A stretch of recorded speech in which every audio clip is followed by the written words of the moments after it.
Around ATL, arguably the best place to get facts and opinions on your Atlanta Falcons. And absolutely the best place to get your opinions in. The conversation starts now. What's going on, football fans? Me, J.R. Clark, back again with another Pound for Pound ATL Live, joined, as always, by my main man, Toby D. Man, what's going on, Toby? Man, it's Tuesday. We had a good time at camp. Can't wait to go back this weekend on the 6th. And, hey, catch that August 15th. But, man, I'm doing good. I'm looking forward to both of those times to get there, seeing my Falcons again. Oh, yeah. What's going on with you? Oh, man, it's been about the same. I mean, had an absolute blast up there at Flowery Branch on Saturday. For any of the folks that saw us and waved at us and talked to us, man, we really appreciated y'all. Taking the time out of y'all's day to talk to us. We had a great time up there chatting with y'all and making those connections, and hopefully for the ones who got their hands on it, I hope y'all enjoy those pound for pound hats, and may have some more this Saturday, depending on if I can get some made before then. Depends on how busy the week gets, but anyway. But yeah, man, camp was such a good time. We were worried that, the rain was going to mess with us, but ended up, not, we made it out of there beforehand. So that was pretty slick. So I guess we can either hit the monkey in the room in a sense of Vincent Taylor, or we can get into camp. Which direction you want to go to begin with? We might as well hit Vincent Taylor on up. So, the news came out today that Vincent Taylor ruptured his Achilles at practice, and he is done for the season. So that brings us down to veteran defensive tackles. Obviously, Eddie Goldman retiring this day 2 weeks ago, and today Vincent Taylor goes down for the second year in a row for him. He's going to miss a season, which I really hate it for him. He was trying to make his comeback, from that ankle injury that sidelined him with the Texans last year. And by all, reports, he was looking pretty good at camp for us. He was in that, consistently in that starting line with Grady. So it looked like that they were going to be counting on him. And so for him to go down, that was another blow to this defensive line. They listening to both Terry Fontenot and Arthur Smith today, they really don't sound too fazed by it. You heard Arthur Smith when he was asked about it. We got 10 guys, that can play in that middle, So he wasn't too fazed about it. And then when they asked Terry Fontenot about Eddie Goldman's retirement, he was like, well, when you sign somebody this late, you can anticipate things like that happening. So they don't really seem phased other than veteran presence that you would have had. Now, I don't know how Dean Pease feels about it, because I'm sure he would have wanted more veteran presence on that line. But now you're going to have to see what guys like Anthony Rush have, and Taquan Graham and Cam Marlon Davidson step up to the plate and make something happen. Somebody who hadn't squatted in 2 years. I didn't know that. Right, but, that was news for me. Right, that was an interesting revelation in that particular article, that he apparently hasn't been healthy enough to squat in 2 years. So can he finally live up to that second round billing that he got? Can he live up to that explosive player that we really saw during the draft process at Auburn?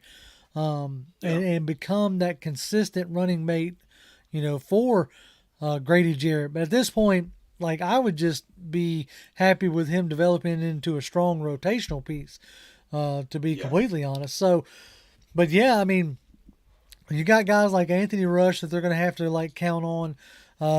Something we'll get into here in a little bit. You got guys like Derek Tangelo who are making waves. Same thing with Timmy Horn. Now these guys are undrafted guys, but I think Anthony Rush was an undrafted guy as well too. So they're not unfamiliar with finding those or getting those diamonds in the rough. I mean, that is what builds up and makes the real strong backbone of your team. So it's going to be interesting to see what they decide to do. Do they go out and sign somebody like a Danny Shelton, who is still out on the market, or do they just try to see if they can weather the storm and get production from some guys who are maybe lower on the roster? Yeah, so they brought in and signed Darren Daniels, right. the guy recently from the 49ers. And we saw a little glimpse of him from a clip that's out there on Twitter, in the Twitterverse, how he was looking. He don't look too bad, but we still don't know much about who he really is and what he represents. And, of course, you saw I almost got a little nervous because Jalen Dalton, was having his battle today with Matt Hennessy, if I'm not mistaken. And Matt was standing him up, so I kind of thought he was going to throw some fists again, like he did on Saturday. Yeah, get thrown out again, yeah. But he held his peace, But they do have DTs. But I tell you what, man, I'm looking for Taquan Graham to emerge out of this and see what he brings to the table, because he looked good when he was in college, So right, and I want to see what he does. And he flashed last year in the I believe it was the second Saints game. He flashed a good bit last year, showing some ability to penetrate and, stop the run. Also getting, I think, 1 or 2 QB hits. So it'll be interesting to see how that, plays out. To know, whether it's going to be a, source of weakness again, like it was at times last year with guys like, Jonathan Bullard, who couldn't stay healthy, and Tyler Davidson, who just wasn't very effective. But I think also a lot of that's going to hinge on, can we get some pass rush going? And you saw some encouraging things today, talking about those clips. You saw some encouraging things today from guys like D'Angelo Malone, who really drove Rick Leonard back. But had he been able to keep his feet under him, it would have been a little bit more impressive. But that's some things that, he's going to work on, obviously, as camp goes on. So let's get into our day at camp, and talk about some of the things that stood out to us, and things that we are going to keep an eye on going forward.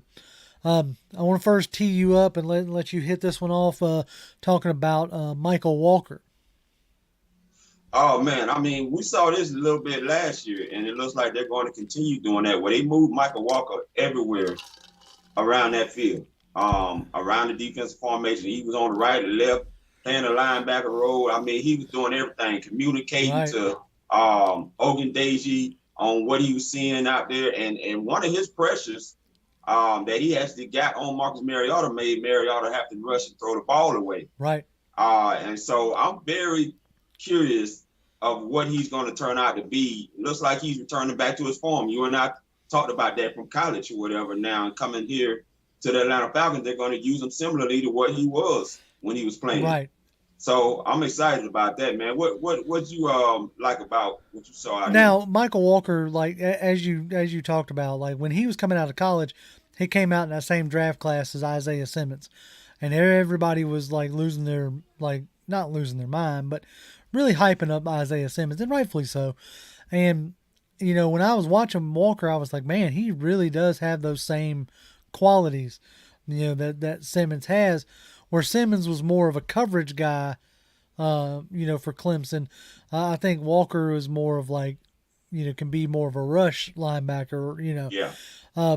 But yeah, man, his versatility really stood out. He was, as you talking about, communicating with Ogundeji, but he was also communicating with, on one play, it looked like he was the one, setting the play for, Rashad Evans and them, which a lot of us thought that when we signed Evans with his familiarity with DPs that, he was going to automatically get the green dot. And I'm not saying that he's not, or that Walker is, but it was interesting that Walker was, getting, Rashad lined up, in that particular play. And, he rushed Mariota from 2 different sides on the 11-on-11 drills that we saw. Now, today, I don't know if you really want to pin this on Walker per se, but Kyle Pitts made him look a little silly, just absolutely left him in the dust. But I imagine that Kyle Pitts is probably going to do that too. He's unicorn. Right. I mean, that's like Yeah. trying, back in the day with Jones, when he would like absolutely baptize some new deep, defensive back coming in. Like that's what Yeah. you expected him to do, and that's what we expect Yeah. Kyle Pitts to do. But no, I'm very encouraged with Mykal Walker. Like you take that encouragement with Walker and what we're seeing from Troy Anderson already. Yeah. Then you add that to, the comments about Deion Jones, and it really starts to paint a clearer picture that I don't think Jones has got a place on this team, to be completely honest. Yeah. Not unless somebody gets hurt, basically. Yeah. But go ahead. Yeah. I'll tell you, it was kind of interesting. They talk about they want to see how his attitude and the health of his shoulder is going to be. But I mean, at this point, I would commend him if he does come back and says that he still wants to play for the Falcons despite how they feel about him being on this team. Me personally, I don't see it though. But they can't cut him because they're not going to save anything by doing it. So they got to eat it. Yeah, might as well. Like, if him. you're going to eat it, you might as well eat it with him being on the roster. Yeah. And contributing if you need him, kind of thing. Yeah. Like, yes, he might be an extremely expensive bench warmer, but at least you're getting that out of him, Yeah. And maybe it's be a wake up call for him, or, who knows? Like now you got, with things that are cropping up, you might end up like your asking price might go down, and you might package him for a defensive tackle or a O lineman or something, Yeah. So who knows? Like it'll be interesting to see how that continues to play out. But what I want to talk about now is like the overall energy at camp this year. Yeah. Mm-hmm. Like especially on the offensive side. That was an energy that I didn't necessarily notice last year. And it brought a comment out of me to you while we were standing on the hill that makes me wonder, like, how much did Ryan actually buy in last year? Like, after, like, up to this point, or up to that point last year, Ryan had always had the vote of confidence or the backing of Arthur Blank. And then when they hired Arthur Smith and was asked a question, like, Arthur Smith pretty much said it was up to them. Like he removed himself. And I wonder, in a way, if that got, Ryan in some kind of way, because you could definitely tell that that him and Smith like didn't mesh well.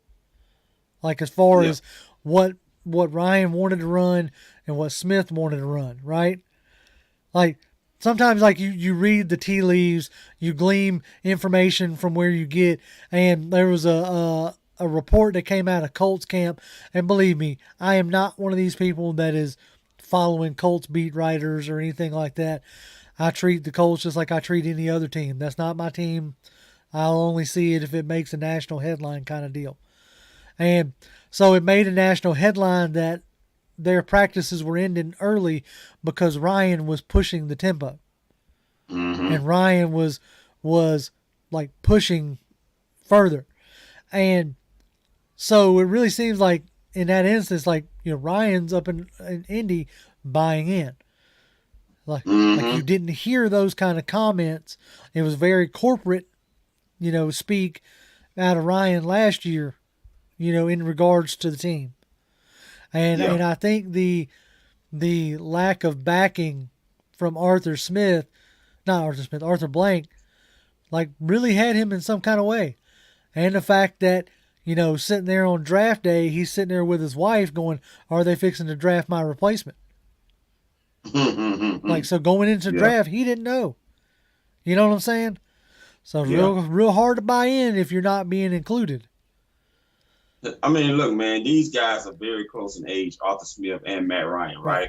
And you hear the reports that Matt Ryan's basically been running the show up there. And Frank Wright has no problem with it because Matt has already absorbed the playbook and he is running things, and the guys are buying into Matt Ryan up there, right? I think it was just one of them things where Arthur Smith knows what he wants. I mean, Right. you heard reports. You remember Charles London when him and Matt Ryan talked about how they would get together and it would be interesting conversations, and Matt would be suggesting this and suggesting that, and they would just have certain things they weren't going to bend on. Right. But now you have quarterbacks that will do what Arthur wants to do. Yep. Okay, and you're seeing it. Arthur's offense is starting to show up the way he wants them to. And you're seeing it in the confidence of Marcus Mariota and Ridder. You say what you want about them guys. They are very confident early on by certain showings that they've shown us already, especially Saturday. Right. I felt the confidence. Yeah. I mean, you rightfully so pointed out it was after a little touchdown pass to Pitts, I believe it was. No, it was Drake London in the back of the end zone on the 7-on-7. And you saw Marcus, he had to kind of hold it in a little bit, but I could tell the confidence was like, yes, I hit that, you know. So yeah, you can tell. Yeah, they're feeling exactly. It right now. And like, you know, they by all reports they had like kind of a down day yesterday with being first day in pads. The defense got the better of the practice, but it sounded like the offense, you know, rebounded nicely today against the defense and you know, was able to make some plays, move the ball. It seemed like, you know, Ridder's having to adjust to the pressure. Like they put him in a high pressure situation trying to, you know, win the game. They were down by 2, had like a 12-10 type scenario. And, you know, they had to drive. And, you know, Mariota drives and to get within range of Koo. And, you know, it sounded like Ridder wasn't able to make, you know, sorry, something was popping up. Anyway, it didn't sound like Ridder was able to get them within range. Like he was having some little bit of errant throws. But that's okay. You know, we're still way early in camp. And by most reports, it sounds like, you know, we're not going to have, like, they're not expecting Mariota or Ridder to win the job, you know. Right. So, but it would be interesting to see what it looks like once we actually get into like the preseason. Yeah, let Arthur Smith tell it. Charles London got one pulled over on him by one of the reporters, and that tricked him into saying that Mariota is the starter, going to be the starter, which we all know that now he's going to be the starter week 1 unless he gets hurt or something. He's the guy moving forward week 1 against New Orleans. Yeah, I believe so too. But it was like super encouraging to see them being able to like move the pocket like they're doing with those, you know, designed rollouts. Like Ridder hit Avery Williams on a real nice, you know, touchdown pass early on in the practice. They were doing red zone drills. And then, you know, Drake London was as advertised with his body control, being able to make like just some ridiculous catches. And after he made that one catch and hit the ground and got back up, like you can almost see like you're talking about that confidence, like his confidence, raised up quite a bit, you know. And I think as more of those happen throughout the practices, throughout, you know, preseason, you know, he's going to start, I would imagine that he's going to start gaining that, that confidence that you wanted, that you want your first round receiver to have. Yeah. So that's our opening salvo. Let's go ahead and jump into chat here. I think I need y'all to wake up some. Y'all ain't putting much in chat. That's all right though. It's okay. We getting there. We still got a good bit of the show to go. Nick Bangalow says, "Good evening, pound for pound." What's going on, Nick? What's up? He says Julio to the Bucks. Yeah, we'll get to that here in a second. We'll touch on that for a minute. We already covered Vincent Taylor. D. Sloan says, "What's up, fellas? It's been a great training camp by far, with the players and coaches buying in as one." That's a good way to put it.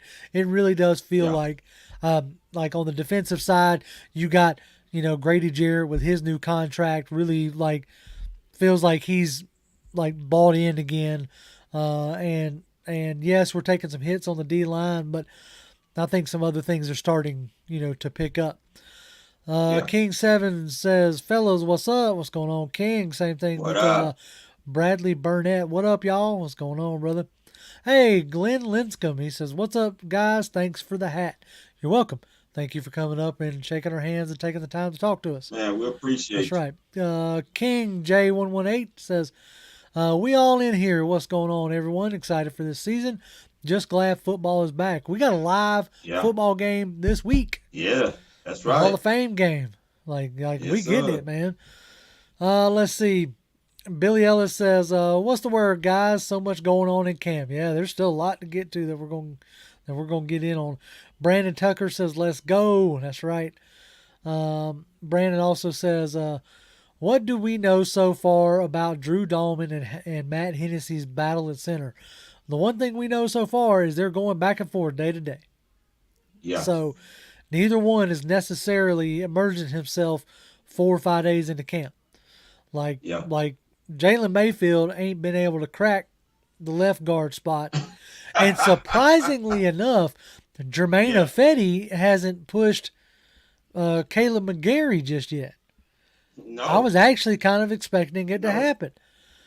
And I think he took his frustrations out on AK-47. Oh, dude, today. Boy, he swallowed AK-47 up, didn't he? Good Lord. He swallowed that man alive, which is good. Hey, man. Ebiketie needs that. He needs to get swallowed, right? Yeah, he does. So let's see. Wallace Smith says, what's good, pound for pound family? Same thing with Mark Giddy says, what's up, fellas? What's going on, gentlemen? Nick says, Mayfield needs to sit this year. Shoot, Mayfield might need to go find him a new profession. He might need to dust up his resume and see if there's some used cars he can sell or something. Wallace Smith said, did the team said anything about Deion's attitude, or did that Schultz guy said that about him? Well, the report come from Schultz, and to this point, we kind of have to assume that he's hearing it from somebody at the team. So the team itself hasn't come out and said it, but they haven't necessarily addressed his attitude publicly anyway, to my knowledge. Right. It's all come from reports, right? Yeah. So, the team itself hasn't said anything. Josh Gilham, sup, fellas? Love what Pease has been saying at his pressers. I feel like we're going to build a top 10 defense. You were saying stuff about that earlier before we even got on the show. So, anything you want to elaborate on there, Toby? No, man, I love it. I love that talk, man. I mean, you're saying we're going to be like, people going to talk about us like what they say about the defense of the Ravens and the Patriots. I love it. Now let's build it. You know, right. and let's see how far that they're willing to go for Dean Pease. Are they going to get this man the talent? That's it. That's the thing, right? He's got the knowledge, so we'll see. We might get into the Watson thing. Just depends on what the rest of the conversation goes like. I'm not trying to spend too much of our show talking about somebody who isn't on our team, but we'll see how it goes there, Nick. Chris James says Barry Hill Jr. is definitely my early camp crush. He's making some waves now. We went from a very bare wide receiver room to a crowded wide receiver room. It's competitive, man. It is the most competitive I've seen, Doc. And Barry Hill is one of the guys that he mentioned that's been a standout. And another guy that's been a pleasant surprise for me, number 83, Jerry Bernhardt, the lacrosse player. Yep. He has been a pleasant surprise, and I will keep a heavy eye on him, man. Right. Some of those guys, it's going to come down to, what they can do on special teams, right? Yeah. That's where those kind of guys are going to end up separating themselves. Can they carve out that kind of role? Is can they carve out the role of gunner, like the early Russell Gage stuff, that's going to be their ticket on. So let's see what they can do as the games get going. Atlanta GA faithful, what up, pound for pound? Glad to meet y'all at camp. Y'all are real cool people. Appreciate y'all and y'all's content. Now we thin at DT. Well, we're thin at names that we recognize at DT. Right. That's kind of how you have to look at it, right? We're thin at names that we recognize at DT. Right now we're going to see, A, are they going to bring anybody in? And B, is anybody going to step up?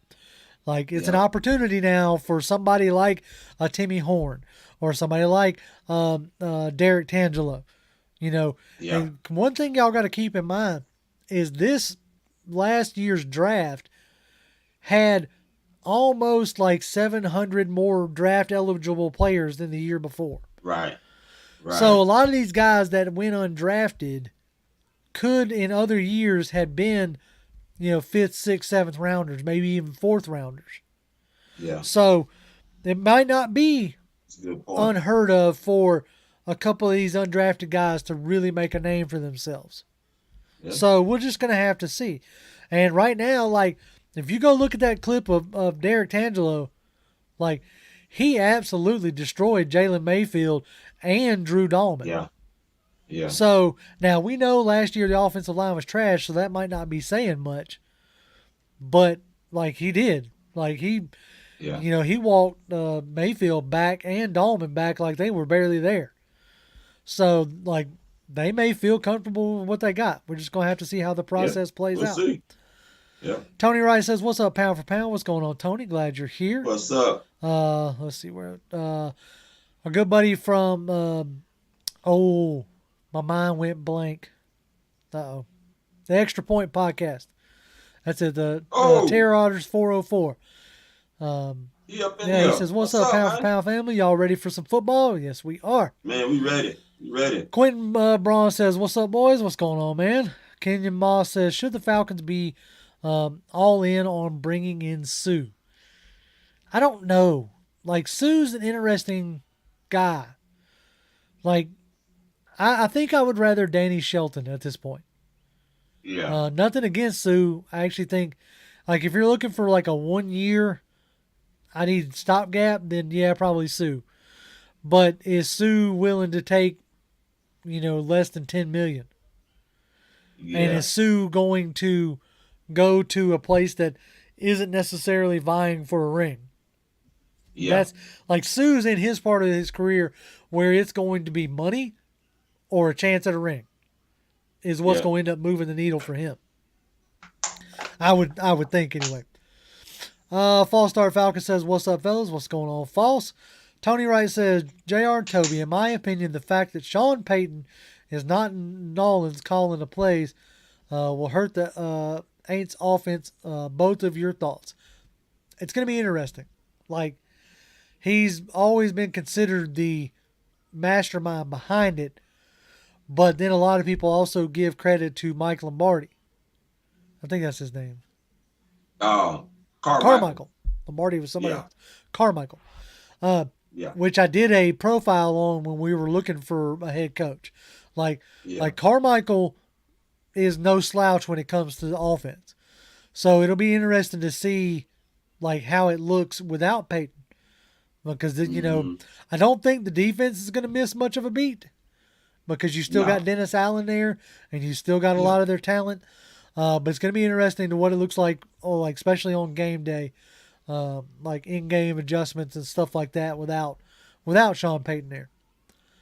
Yeah, they showed Jameis Winston, and Jameis looked real good on a rollout play. Right.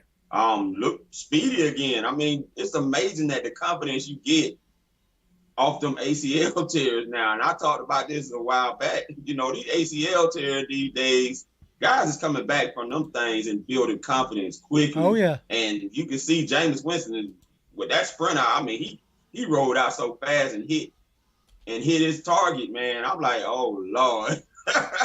Yeah, so it's going to be interesting to see like how that plays out, honestly. Rose Stockton says, Rose Stockton, I ain't seen that name in a minute. What's going on, Ro? He says, "I think center battle is the most important because Smith said the center and the QB command the offense." Yeah. And that's why, it shocks me right now that you're going back and forth each day with a different center and a guy like J.C. Treader is still out on the market. Mm-hmm. And he even referenced Alex Mack. We all know what Alex Mack did when he came here. Yeah. Our offensive line went through the roof when we signed Alex Mack. And I just don't understand with a guy with as much experience that Treader has, why you don't bring him in. And I don't know, they just must have a lot of confidence in Dahlman, even though he hasn't really started separating himself as of yet. Yeah. I mean, I think it's going to come down to these two joint practices before they really make a decision on if they need to bring in another guy or not. I think that's just in my opinion. I think that's what they're waiting on, Yep. these joint practices, to see how that's going to shake out with the center position. Mm-hmm. But I do believe that they could make a decision on that center position before the first preseason game. And I think they'll make a decision before then, because Arthur Smith has alluded to it. They want to have their top 5 guys on the line so they can build more chemistry. They really don't want to have to go in too deep before they have that determined. Right. But he talking about they not going to rush it. But I think their mind is pretty much already made up. But they have to just, let it play out. Yeah. Yeah. You're definitely not wrong there. I would there's a part of me that says just give it to Dahlman so we can see fully what he has. But there's a major part of me that says, please bring in Treader, somebody that I can actually trust. But sticking with the offensive line, Tony says, according to what I have witnessed at left guard, Elijah Wilkerson is winning that battle. Drew Dahlman's winning at center. I don't know if I consider Drew Dahlman winning at center yet. Surprisingly enough, Caleb McGarry is still winning at the right tackle position. That's the shock. I am pretty shocked about that. But I mean, hey, look, sometimes it takes guys knowing that, look, I'm in my final year. It's, I got nothing guaranteed past this year. It's time to put up or shut up. I mean, Chris Lindstrom had some, lofty praise for Lindstrom. For McGarry, saying, that was his guy. So, but Wilkerson, it seems like he has grabbed a hold of that left guard position, even though he was a right guard kind of guy throughout most of his career. He seems to have grabbed that left guard position, and so as of yet has not let go of it. Yeah. Which what I saw today with Mayfield probably doesn't have to hold on too tight. Yeah. Mark says, "Man, I'm loving how Arthur Smith is destroying D-Led in these pressers." I must have missed some of those. I'd have to go back and check that out. But yeah, it seems like him and D-Led have a decent little rapport going back and forth. Yeah. Oh yeah. It don't just be D-Led though. Yeah, boy. He be on. He'll get on everybody. It's another guy there. I think Josh. I don't know what his last name is, but boy, every time he asks a question that doesn't sound like something that Smith wants to hear, boy, Smith be all over his behind, boy. Yep. He's the one that Smith says that trick and pulled the veteran move over on Charles London into saying that Marcus Mariota was the starter. Oh yeah, okay. I think that dude's from the Athletic. Oh yeah, I think he's from the Athletic. He hasn't let up on him since. Like, I mean, he been chopping his head off every chance he gets. GA Faithful says Oz is looking good with Pitts and Drake. Oz is looking good. Like, he seems to have that third wide receiver spot like really on lock, or that more slot, because he can run whatever you want him to run, as you've mentioned many a time. So now the surprising one that Josh Gillum brings up is Felipe Franks has been solid at tight end. We was about to get to it. Yeah. Believe me, I was not going to let that go by without it. Yeah, Felipe has looked wonderful. He's a guy that's really putting in the time and really wants to earn him a spot on his offense, and I love that. And he's showing it too. Exactly. Yeah, I've been enjoying, watching him make that transition. And so, like, he looks a lot smoother out there than I would have given him credit for. Yeah. Let's see. Tony says Jake Matthews states that Tyler Vrabel has looked really good in camp, and that he's been doing whatever he can to help. He's probably going to end up being a practice squad guy, I would imagine, at least this year. He might make some noise next year, but, without having draft capital attached to him, I don't really see him unseating anybody on the line. But he could be carving himself out a role on the practice squad for sure. Yeah. Fellas, what are you saying, or what are you seeing in our young safeties? I'm hearing Hawkins not getting it done. I have not heard that Hawkins is not getting it done. You'd have to point me to that, King, because from what I have seen, like Hawkins has been doing, decent. It's like he was doing decent up there on Saturday, and Richie Grant has also been making plays. It seems like our young safeties are, performing admirably. Yeah, I mean, you're gonna give up some plays, Right. And that's nothing really right now to even worry about. But let's wait until we get into the preseason, and then let's start seeing how they do how well they perform the basic stuff, because a lot of stuff gonna be basic Right. in preseason. So let's see how well they execute that and how they really use those guys, in my opinion, before we make that assessment Right. about Hawkins. Exactly. Yeah, I still think that, right now, I still think that it's Hawkins' job to lose. So, Yeah, same thing with Grant. yeah. Let's see here. Where are we at? Some folks are agreeing with me about Danny Shelton. Billy Ellis says, hit that like button if y'all feel like it. We'd appreciate it. Also, take a moment for just a second to plug the one little partnership we have with All 22. That is the up-and-coming fantasy football. It's a whole completely different type of format where you draft all 53 players. You draft all O-line, all the O-linemen, all the D-linemen.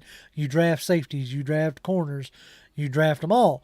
And it's based a lot off of, like, weighted scores and, PFF rankings. They're part. Yep. They use a lot of PFF's data, but they also weight it against who's more important via, contract weight and stuff like that. So it's a really interesting premise, and this is their first year launching to the public. And if you go to, I think it's hold on, let me get it pulled up so I don't sound like a crazy person. It is all-22.com. That's all-22.com. Use code P4P ATL A22 in all caps. That's P for P, ATL, A22 in all caps, and you'll save, I think it's like $20 off the, $20 off the price. And if you do, I have a league in there that you can join, and we can play fantasy football together, and y'all can beat me and make fun of me, because I tend not to be very good at fantasy football. But I'm hoping now that with this new format that more closely resembles actual football, that maybe I'll do better with this one. So anyway, that's our little plug there. King says, I think Danny Shelton visited Carolina last week. Not sure what's going on there. Definitely someone we should take a look at. We should at least have him in, I would imagine, to see what's there. Josh says, we need a player who's trying to prove himself for a bigger contract next year. Sue wants money or a ring. That's kind of my point. That's why I was leaning more towards Shelton. Let's see. AE Drip says, I'm starting to believe in Dean Pease. I honestly think if it's not this year, our defense, if not this year, next year, our defense could be top 10. Like, Dean Pease has definitely got the experience, and he's very rarely had a defense that wasn't above average. Right. So, like, I'm betting on that experience. I'm betting that once he gets the talent needed, that, our defense will be up there. Yeah. Tony Wright says, we better hurry up and sign Treader before Tampa does. Well, Tampa's already come out and said that they are looking in-house first, because Jensen's not done for the season. Like, he's done for a couple months. So I think they're looking at in-house replacement just to try to weather the storm. So we'll see what happens there.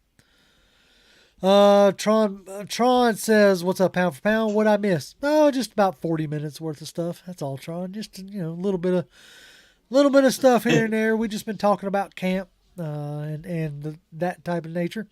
Dre the Boxer says, I tried so hard not to be optimistic this year, but these coaches' attitudes and the headlines got me fired up. We actually looking great so far. Look, I was fired up until the first preseason game last year, okay? And I saw that O-line look like Swiss cheese, and my expectations got dialed way back. So right now, I have no expectations. Like, I want to just see an improvement from last year. Not in win totals, nothing like that, in play. In consistent play. That's what I keep telling myself because I'm trying not to get out over my skis. Toby, what do you say? I need to see what you look like next week, next Friday against the Detroit Lions. Because like I said before, this culture, the second thing I said, this is the year of establishing your culture, and it's going to start in that preseason game. If that culture does not shine in that preseason game against the Detroit Lions, ladies and gentlemen, we might have a huge problem. I don't care what Arthur Smith and them saying. I know they feeling real confident right now. But if they don't get that culture to snap in this preseason game against the Detroit Lions next Friday, we got a problem. Yep, I completely agree. That's what we got to start seeing. We got to start seeing that vision. Dre also followed up, says, I never thought I'd say this, but the wide receiver tight end cuts will be very hard to make. They are making some serious plays. Yeah, from especially the wide receiver. Like, going into this offseason, I was like, holy crap, we got nothing. And we went from nothing to having, a clear vision, if nothing else. Yeah. Isaac Crime says, Timmy Horn is a monster in the middle. Well, he's going to have his chance to prove it, especially now with Vincent Taylor down. That's just an opportunity for them to step up at that point. Let's see. Reggie 2K says, P for me, what up? I know I missed a lot. That's okay. It's all right. See, all you got to do is just go back and watch it. See, and you don't miss nothing at that point. He said, okay, he's talking to somebody else. Atlanta GA Faithful says, heard Rasheed Evans put a hit on CP today, and he also got a sack today too. So that's good to hear that stuff's starting to manifest itself on the field. Millie Mills, P for P, what's up? What's going on, Millie? Antonio Holloway says, how is a rookie running back looking? Anybody know? He's looking decent. Like, he's had a couple good runs. He's gotten some praise. He looked decent catching the ball out of the backfield when we were there on Saturday. But you're going to know a lot more now that the O-line can actually start opening up holes.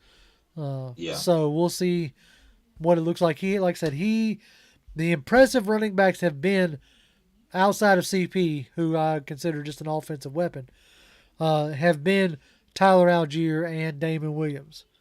Yes, who showed some big time speed Saturday. Yep. Like, he still got some speed to work with, and he should be fun to watch. If he makes this backfield, which I think he will. I think so. I think that last spot's going to come down to Caleb Huntley and Quadre Olison. Yeah. Myself. So that's going to be, because they've already had Caleb Huntley running with the 1s and 2s periodically. So it's going to be interesting to see if Quadre can make some real noise or not. Yeah. Secretly, I'm still rooting for Quadre, as my guy. Not very secretly, but, that's the guy I want, to make some noise. Millie Mills says, thoughts on undrafted free agent Tyshawn James. Is he fast? Does he got hands, etc.? He made a couple decent catches while we were there, but he also had some pretty evident drops too. He didn't necessarily stand out, but I do remember looking up and seeing, okay, that was James. So meh is the word for me, which for an undrafted guy isn't necessarily a good thing. Yeah, but I'll tell you who's starting to really get comfortable. Geronimo Allison. Yes. Although he had a drop I think he was so shocked. He might have been shocked getting that separation he got on A.J. Terrell that he just dropped the ball. Right. But he ran a nice route on A.J. Terrell to get open and get separation. He should drop the football. But other than that, he's been a guy that's been impressive and using his size, his height and size, man, to make plays. He had a nice pullback play today that was shown in a clip where he got over the guy's head and over the defender's head and was able to snatch the ball back and complete the catch. So, man, stuff like that is impressive to me. Yeah, exactly. And he he fits that mold of the bigger wide receiver that Arthur Yeah. Smith likes. So, he could find himself in the, fourth, fifth position, depending on how everything shakes out. Let's see. Dream Conundrum says, I just want to see a bunch of young defensive players get playing time. It sounds like you're going to this year. Sounds like you're going to. John H. says, scheme can't fully erase the lack of D and O-line talent, Dean or no Dean. And that's, like, obviously, yeah, you can't 100% make up for lack of talent, but you hope that some of these guys are going to take a step forward and start injecting that talent. Yeah. King says, how's Troy Anderson looking on the field, and who is the rookie that's catching your eye so far other than London? Troy Anderson's looked good. He had one play, caught Mariota down from behind, which is good to see that his speed is as advertised. So he's like not standing out a ton, but he's doing okay.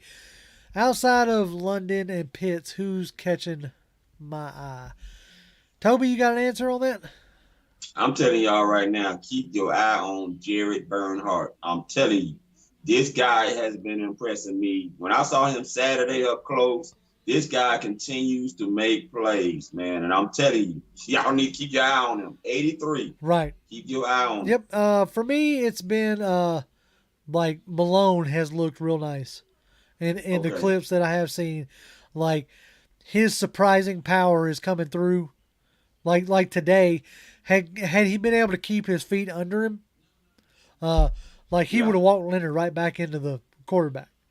But he just got a little far out over his skis and ended up on his face. So he's impressing me so far. I'm really got my eye out for Algier. And now that pads are on, I really want to see what kind of punishment is he dishing out. Is he able to blow open some holes? Because I think he's going to have to blow open some holes. You know what I'm saying? Yeah. And then outside of that, Ridder has been as advertised. He's a third-round QB, and I think he's right where he's supposed to be he's getting better every day. So that's what you want, right? Let's see. Reggie says, I hope Darby sees the field more. It's gonna be tough. It's gonna be tough. Man, he's got a hill to climb, man. I mean, man, he's kind of buried now, and I tell you what, it was a bright spot seeing Bryan Edwards come back off the shoulder injury, even though he had a non-contact jersey on, but he was extending and catching the ball, so that's a good thing. Right. But I tell you what, in his absence, Demir Bird has been on fire. Yeah, Demir Bird has looked real well. Let's see. Chris Jameson says Mariota is this year and then Ridder for the next 10 plus. Boy, you hope that's how it works out. You wouldn't mind. It wouldn't even be a bad thing if you got Mariota for the next 2-3 years, and then Ridder takes over, kind of deal. And I'm telling you right now, man, Mariota is feeling very confident right now, guys. Yeah. I mean, like I said, I think he caught himself a little bit when he found Drake London in the back of the end zone, wide open, as he was going through his progressions in that 7-on-7. Yeah. Now, albeit there was no one rushing him, it's just a good thing when he's able to do that and make those progression reads like that and find Drake London. I think that's what really got him excited. Mariota's feeling very, very, very confident right now. And I mean, he's been letting it loose running that football too. Yeah, no, that he has. And I'm enjoying seeing that, and I hope that continues and carries over, because it'll be a fun brand of football if nothing else. And it looks like he's bulked up. Yeah, I noticed that as well. He don't look as nearly as thin as he did in Tennessee. Yeah. And I think that's part of what he was learning, really getting a chance to really learn it, backing up Derek Carr. Yeah. Let's see. Falcon fan 1990 says, "What's up, pound for pound?" He said, "How has Schaefer and Wilkerson looked?" Wilkerson obviously looking real good because he's holding down the left guard spot. Yeah. And Schaefer is held up well. the biggest deal with Schaefer was like his lateral movement. So you're really not going to get to see that, so, until we get into like, actual game time. Let's see. Nick says, nope, that's nothing really there. Tony Wright says Deebo Samuel will not be playing running back that much anymore. I don't know. He actually has incentives in his contract that if he gets over so many carries, he gets money. So it'll be interesting to see how that plays out. Muhammad Talha, I'm probably saying that wrong. He says, number 83, Jared Bernhardt, wide receiver, is a dog, and he should get a chance in the preseason. He's echoing what you've been saying there. Let's see. Isaac says Bernhardt might beat Darby for a spot. He might. Like, I know everybody loves Darby's energy, but you gotta bring it on the field. It's gotta translate. John H. says, at this point in his career, do you think AJ is more dynamic than healthy Trufant was? Yes. Yes, I do. Yes. I think in that aspect, we are really fortunate to have like the few prime good years of Trufant, and then not too long after get AJ Terrell.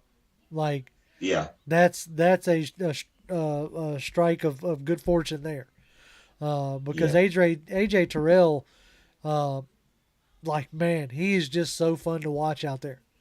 Yeah, and I'm telling you, what's making him more fun is how much more technique savvy he's getting. It doesn't even matter what the wide receiver is; he knows how to adjust to any wide receiver. Cameron Batson, who's probably the shortest wide receiver besides OZ, he shuts him down. Okay.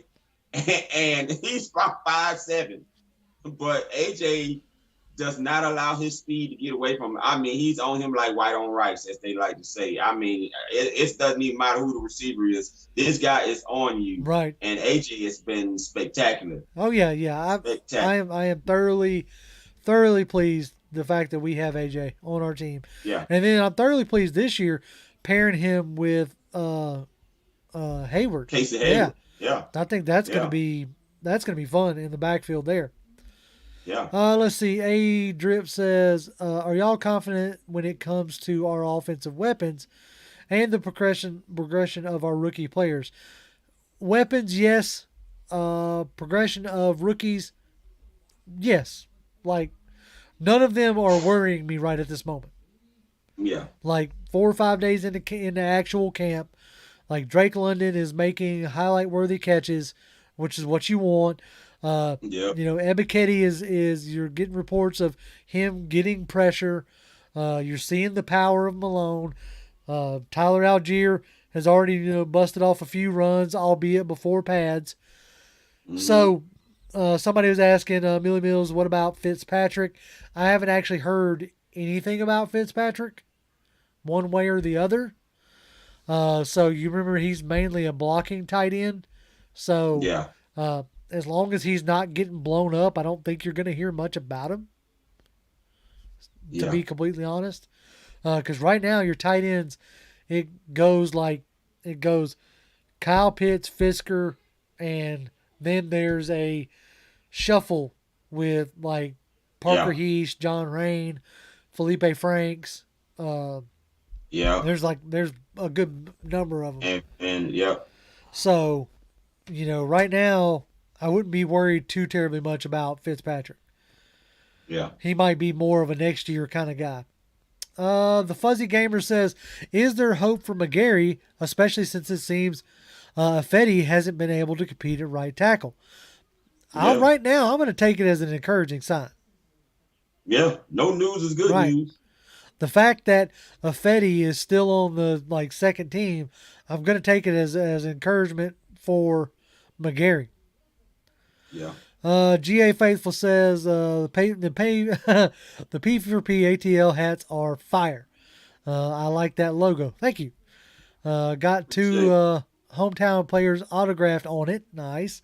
You got Lorenzo Carter and D'Angelo Malone. Cool. That's a good thing. JR, the pass rush might be looking up to you. Never know. They signing our hats. That might rub off on. Hey, Let's let's see. go. Dwayne Bodie says D. Alford will be a vital part of the cornerback room. I have really enjoyed D. Yes. Alford. He made an outstanding play in the corner of the end zone on Saturday while we were there, and it was really awesome to see. Like I said, I've enjoyed him, and depending on what he brings to special teams, he very well could be like it could be coming between like him and Darren Hall. And Darren Hall's looked pretty good too. I told y'all keep an eye on Darren Hall, and I love, like I said, what Dean Pease is doing already. That fire he had, just seeing it, and now it makes sense why some of the guys would hit the ground when they got a play made on them, because he said he don't want you just standing there being passive. Look, that's right. He'd rather you get the penalty than to just let the wide receiver do everything that he want to do. But now, of course, that still means being smart. You have to understand where you're at from a field position situation and what the down and distance is and how much you actually giving up. You still got to be smart even in that. But that's what he's saying, man. Look, these guys, he wants you to be aggressive, go after and attack the football. That's right. That's right.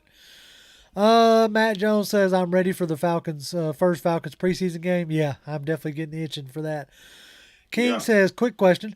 What are they going to do with Ridley? Well, let's say Ridley stays suspended all year, right? Even though there has been, in light of certain news, there's been a major outcry to get Ridley reinstated, and not just from Falcons people, like people all over the league have been making comments on it. But so like say Ridley doesn't get doesn't play at all this year. I would still imagine that they would probably trade him next year.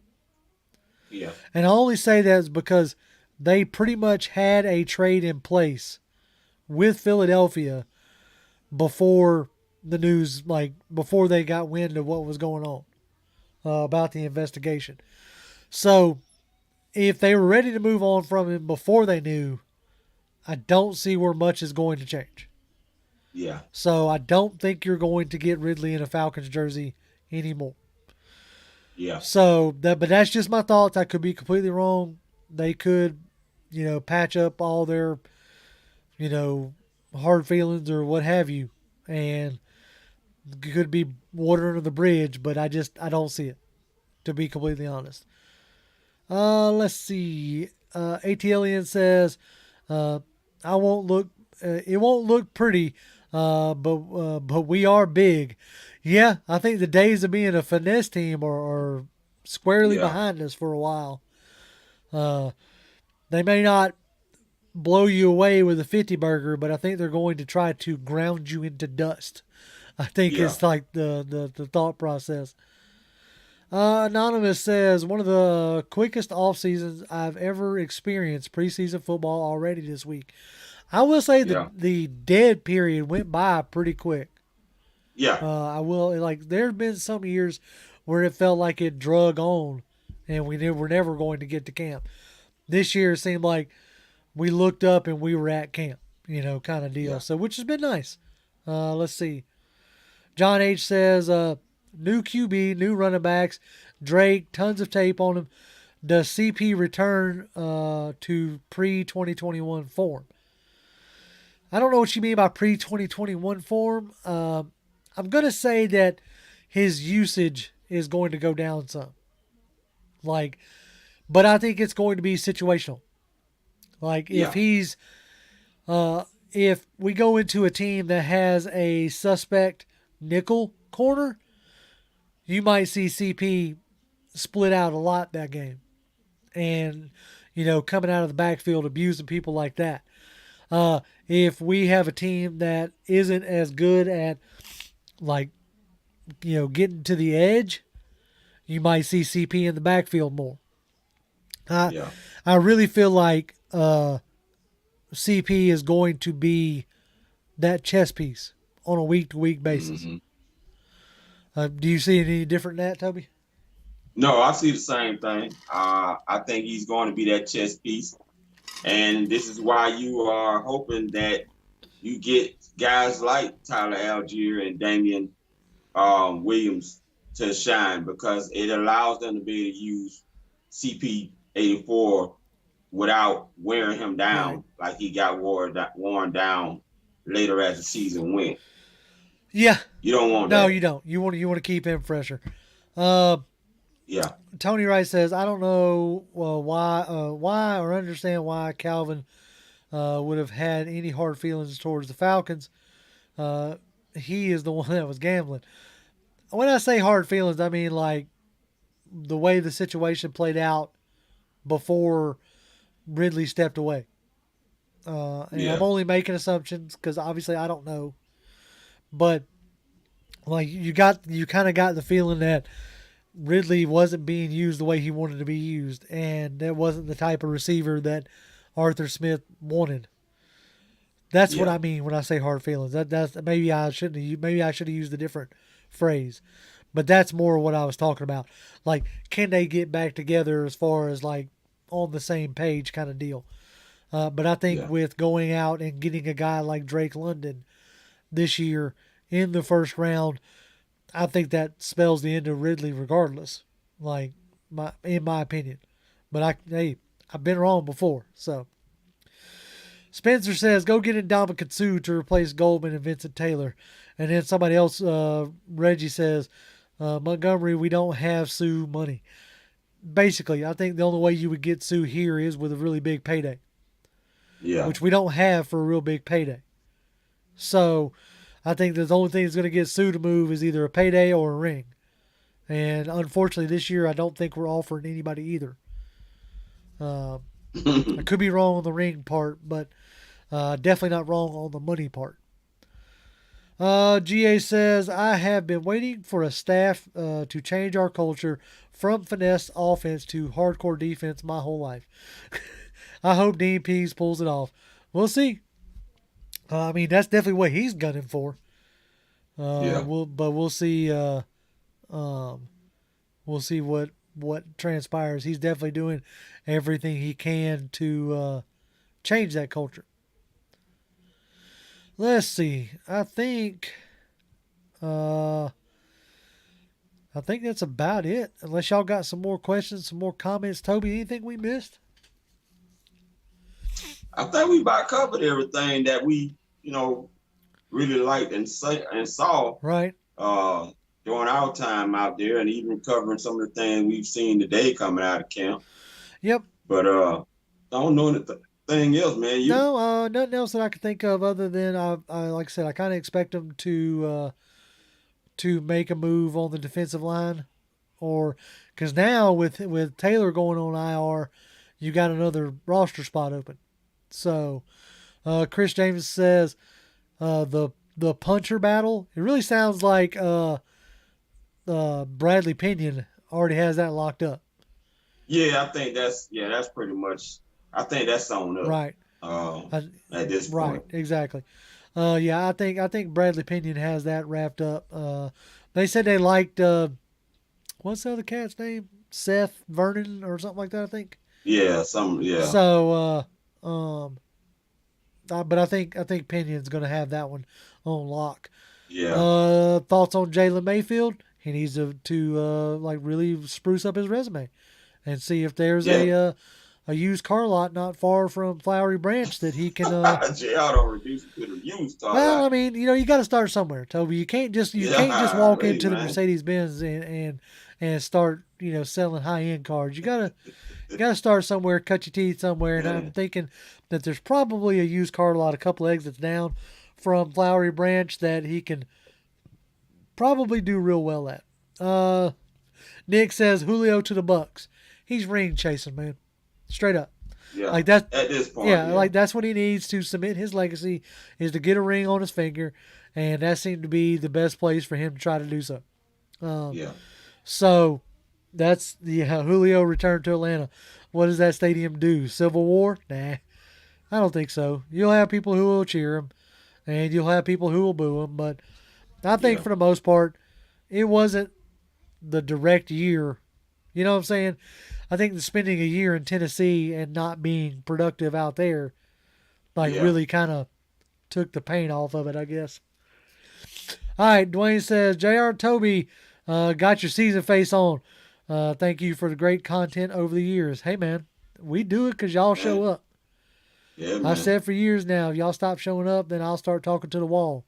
Or me and Toby will just take this to a phone call instead of a video chat on the internet, you know. Yeah. But no, like we enjoy it. We gonna be there again on Saturday. If y'all see us on Saturday, say what's up. You know, come shake a hand. Yeah, We're gonna be there the 15th of August. So yeah. you see us, come say hey to us. Come, you know, shake our hands. You know, do what have you. We'll sit there and chat with you. I will straight up and down ask you questions. So Yeah. I'll ask you what you think, because, like, you know, it ain't just about what I think or what Toby thinks. Yeah.